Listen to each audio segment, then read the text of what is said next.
Let's bring in Jeff Judkins, women's basketball coach of BYU, to discuss the P5 topic. But first and foremost, Coach, I think that the missing ingredient for BYU to get an invitation to a P5 conference is a bowl from Spain, a toy that we can put on our set.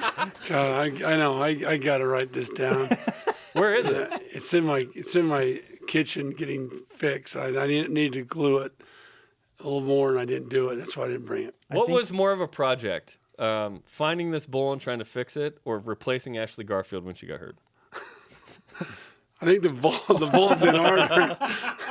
The bowl's been harder to replace. I at least knew what I was doing with the other players coming. We're saving a spot on the desk for it. I know. How big is it, first of all? It's about the size of this. Oh, okay. So it's not like it's going to take up the whole, the whole room. Like a mini basketball. Yeah. I will bring it. I'll get it tomorrow and bring it to you. Drop it off to you. We want you to bring it when you're on the show. I was going to do it, but it wasn't fixed right. So I wanted. You're a See, man I of appreciate precision. that. You're a We man want of it right. precision. We want it right. I want to try to make it look good for you since I dropped it. Now the second most important question, which is our Twitter question. Why or why not do you consider BYU a P5 program? Well, I think why we think that is because we've had some awesome football teams over the years. There's not probably a more beautiful place or exciting place to play than Coach Edwards Stadium, 65,000. So we're as nice as anybody. We have had players that have gone to the NFL, quite a few players that have done very well, Steve Young in mind. We've had great coaches for all these years. So I think we feel that we deserve to be there with everybody else. And we're finding out real quickly that it's not what's always fair.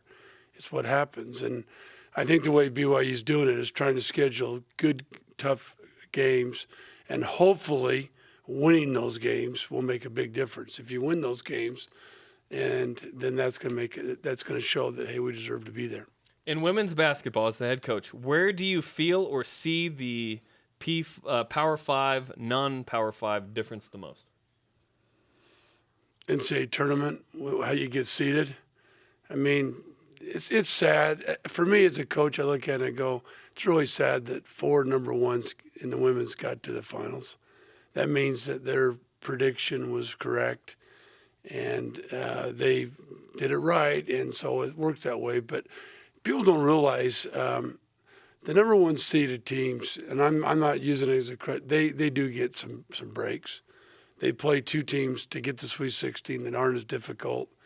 In the women's game, they play at home, so they don't have to travel, and that gives them a big advantage. But we want to get it where it's better, where we get some. The men had 3 this year. That's not good either. The men had 3 number 1 teams in the finals, and Michigan State, of course, was the only one that really has done anything, and they have probably one of the greatest coaches of all time, and that's part of it. And they are a very tough team. Their school is basketball known, with Magic Johnson and many other great players that have played there.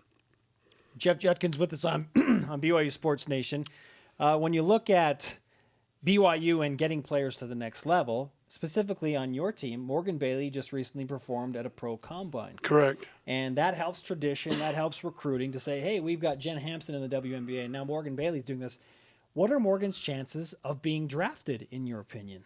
Well, I know the combine, and I had one of my assistant coaches go, Dan Nielsen went, just to support her and watch her, and he said, because I know I'm prejudiced, a little bit with Morgan. I've coached her and know her, but he said, I thought she was the best big at that camp. Wow. I had a lot of agents get a hold of me, and they really want to represent her because of what she did. I think Morgan has a good shot. I think she can score the ball inside. She's got a good outside shot. She's a great passer.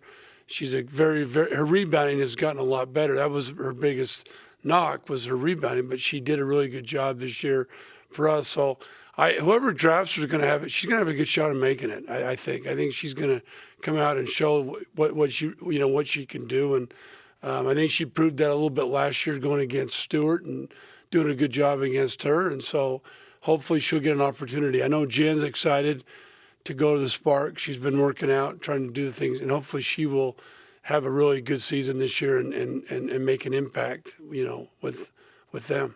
Let's talk about the men's basketball championship game that was last night, Duke and Wisconsin. What did you think of Duke's performance to win the championship? I think Duke is a very well-coached team, and they have a lot of good players. I mean, they have 3 guys on that team that'll play in the next level. And all freshmen scored the second half. Yeah, points. How about that? everybody's talking about how great Kentucky's freshmen have been. Duke signed the number 1 player. Okafor? Yeah, and I think they signed, if they didn't sign the best guard that came out, he's Dane Close and Jones. Tyus Jones. So, it's great to see them do that, to be able to see freshmen come in and play as well as they did. But I think Coach really said it right. There was a lot of players that were key that didn't maybe score the points, that did a lot of great things defensively for them. This is what I feel, and maybe I'm way off it, because I've been there with Utah when we beat North Carolina. If we would have had one more day to rest and prepare, I think we would have beat Kentucky. And I really believe this. I believe if Wisconsin would have had one more day, I think they would have won the game. They were tired. And you could tell the last 7-8 minutes of the game, you could tell. They were tired, and that's part of it. But, we wait this long for the championship. Why don't we go Friday, Monday? Let them play Friday and give them 2 days to prepare and do that, and then see what happens. But it was a great game. Sad to see somebody lose. There was a couple crucial calls. I thought one was a charge that they didn't call. It was a big play 6 minutes ago. That would have really hurt Duke. But it was a great game. I think both teams played very well, and it's sad that somebody has to lose. In this day and age, the one-and-done scenario is becoming very common at the men's collegiate level. John Calipari has kind of taken that on, and he's won and succeeded that way.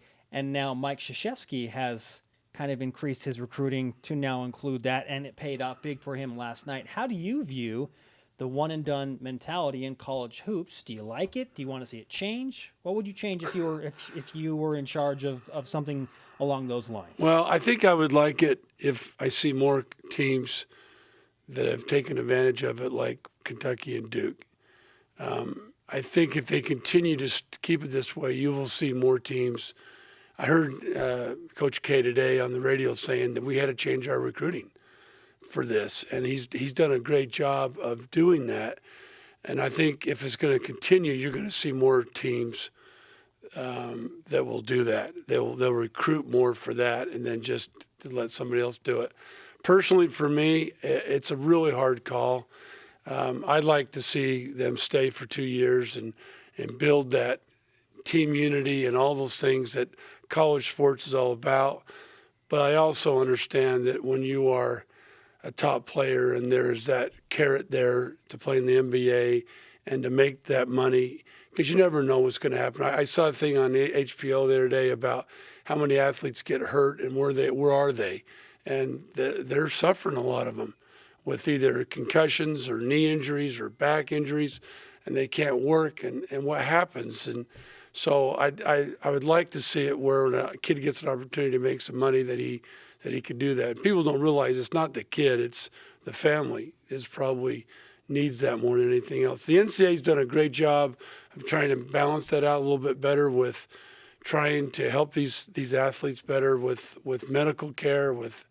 But the other thing is let's face it, I mean, we're getting a great education, these athletes. I mean, $40,000 to $50,000 a year education for them. That's a pretty big. That gives you a good start in life to be able to get your degree. So, I don't know. Probably the answer to the question, I'd probably like to see them go 2 years instead of 1 year. But but I think right now they're just going to do whatever's best for the kid. Yeah, it's fun to watch the tournament and you get to know some of these teams, but then the guys leave. So then next year I'll go, wait, I'm not sure who's on Duke. I'm not sure who's on Kentucky. I would love the continuity of, hey, Wisconsin, we kind of got to know a little bit. Wichita State, we got to know those guys. And then come March, you have a more of an interest there. So it's tough that way.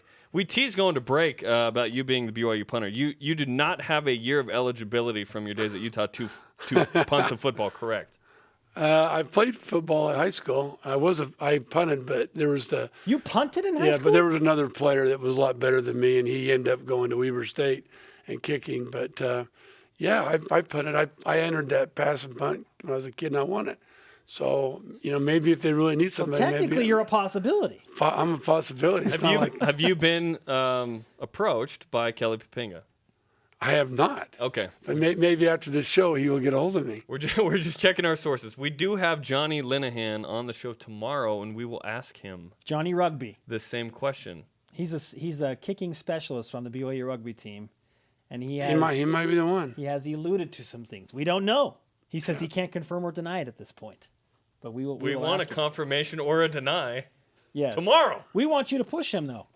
Okay. Give him a run for his money. I will push him. I will try to push him. I'll go there and try to see if I can do it. But Now that football and hoops, are over, the dust has settled on those. There are other sports still going at BYU. What's the one you pay attention to the most right now? baseball. I love baseball, and so I love to watch that. Of course, track and field. I have a son-in-law that was a pole vaulter here at BYU. I know they got to get a really good meet end of the month, and he's even coming down and going to enter it and try to do it.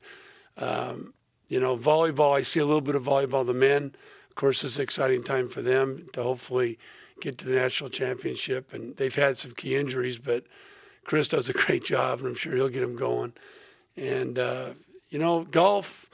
It's the Masters this weekend. That's right. That's one event I want to go to someday in my life, is to go to the Masters. So it's sports just continue going on, and I guess the NFL draft's coming, and hopefully we'll see some BYU players get drafted this year and have a chance for the NFL. I can't believe I almost forgot to ask you about this.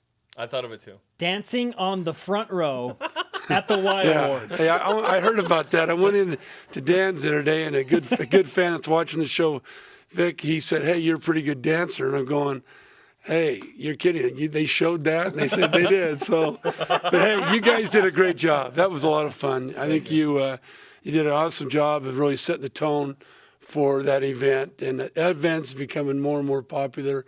I know my players look forward to it. We were fortunate to have a couple young ladies win some awards, but you guys did a great job, really. We'll Thanks. tweet out the vine of the front row, including Jeff Judkins again on the BYU Sports. There was a good job, good effort on that. You embraced it. I loved it. I loved it. I love to have fun in life. It's too short, isn't it?